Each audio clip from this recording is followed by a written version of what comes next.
Evening all. Today, I've already done one of these on cybersecurity, but I'm going to do another one, which is on some stats that I've come across on a blog regarding social media, and the stats should help potentially inform your strategy for a number of social media channels. Again, I'm using the Loom Chrome plugin to do these videos, and they've just added a nice new feature in terms of having a full cam on it. So I'll flip over into the presentation, and the presentation I use the software Prezi.com, which is a free alternative to PowerPoint, and it's very easy to use. There is paid versions of it, but I'm using currently the free version of it at the moment. So I'll just move into the presentation mode. And yes, this is about social media strategy planning around the 5 main social media networks: Facebook, Twitter, LinkedIn, Instagram, and Pinterest. And the article, the link is in there from HubSpot. There's some interesting statistics. I haven't used them all. I've just cherry picked, but you can click on the article and go see the other ones, and they are collated from other sources as well. So the links to the other sources are in the article. So we'll start off with Facebook. And a couple of years ago, Facebook changed the Facebook pages options with regarding engagement and posts. What they're trying to do is reduce the organic reach of posts down potentially to zero. At the moment, the average reach is 2% of the audiences that you engage with. So say, for example, if you had 100 people liking your page, on average 2%, i.e. 2 people would actually see that post in your feed.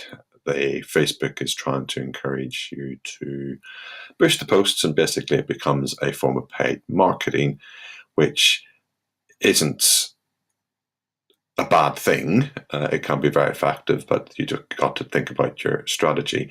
But a key part of that strategy is using images within the posts. As you can see, the statistics say that 2.3 times more engagements come from posts with images.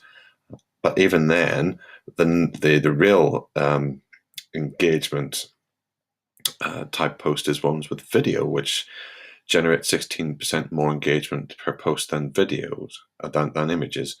So it's important that you do create some creative, engaging type video, upload it onto your Facebook page, not just embed it from YouTube, although you probably would upload it to YouTube as well, and add captions with it, because the majority of videos on Facebook are viewed without the sound on.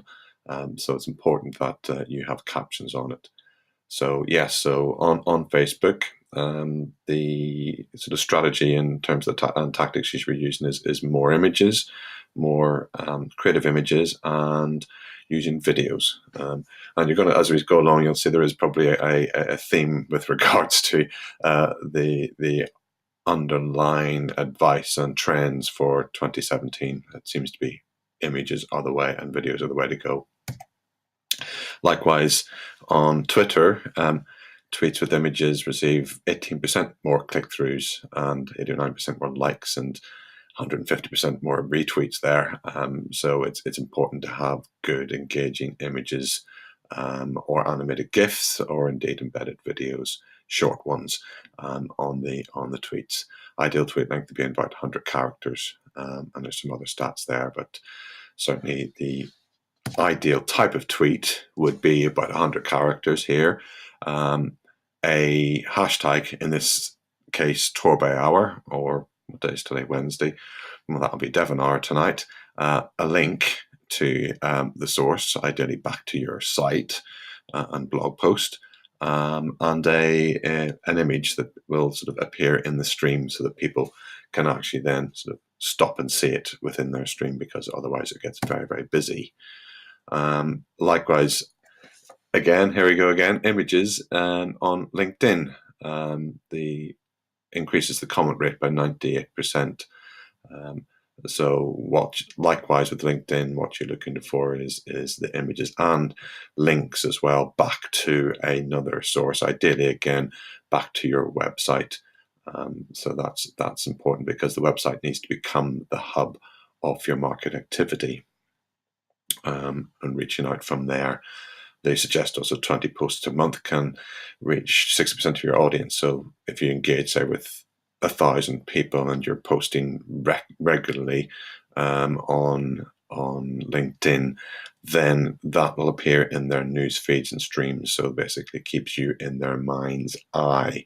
And again, there's a reference to the move towards mobile, which is much the same across the majority of the networks, where the consumption is primarily on the mobile and directing people to mobile versions of your website. So it's important that your website is also mobile enabled or responsive. Instagram, which is owned by Facebook, it was bought there a couple of years ago. Again, it's purely images, but in this case, photos sees more engagement than videos. So good, nice, engaging photographs with people's faces on it, according to this here, which get 38% more likes. And Instagram, similar to Twitter, is a very transient and very fast-flowing network. So often people miss what's in their feeds. So there's 70% of the feed is missed because people just don't scroll all the way through it. Hence the reason why it's good to have comments and captions and hashtags in the caption, and to post frequently during the month as well. So an example of a reasonable Instagram post is one here, which has got a short bit of text, some relevant hashtags as well as a person with a smiley face, and apparently the heart emoji there is the most popular emoji used on the network, followed by the other one, which is the smiley face with the crying eyes on it. So that's the next popular emoji. Then we have Pinterest, which is an evolving and growing marketplace or social media, primarily for females. Certainly in the UK, I've come across some stats that's, I think, 64% female, but the male audience is increasingly more. I will do a more in-depth video on Pinterest because I've come across some interesting statistics that are a bit more in-depth on that one there.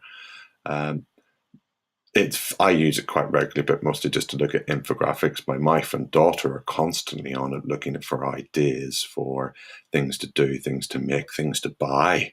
And in that case, I say you've got the ability to have product pins with the prices on that link back to the website, and you get 36 more like. And Pinterest is driving a lot more traffic to websites and e-commerce websites. Say, for example, like if you've got a Shopify type site, than Twitter. So there is very much a buying habit coming out of for Pinterest. And there's some interesting stats on Pinterest. The pinners, or people who regularly pin, have higher income than non-regular users as well. So it is quite an interesting one. They say pin 5 to 30 pins a day, and certainly the more addicted people do pin that amount. And the best days to do it is on a Saturday, and afternoons and evenings good. There's different days a week for different type things, fitness, gadgets, and fashion. I mostly do it for marketing and web stuff, but then again, I am a right old geek on that one there.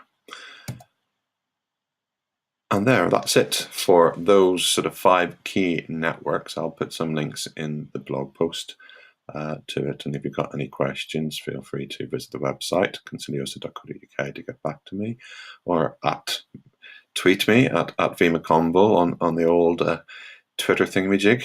But yes, I'm going to say we'll do some more in-depth looks at some of the networks over the next coming weeks, especially with the Pinterest one. There's, like I say, a very interesting study that I've come across, which interested me, but I'll pick out the good points for you and save you having to read it all.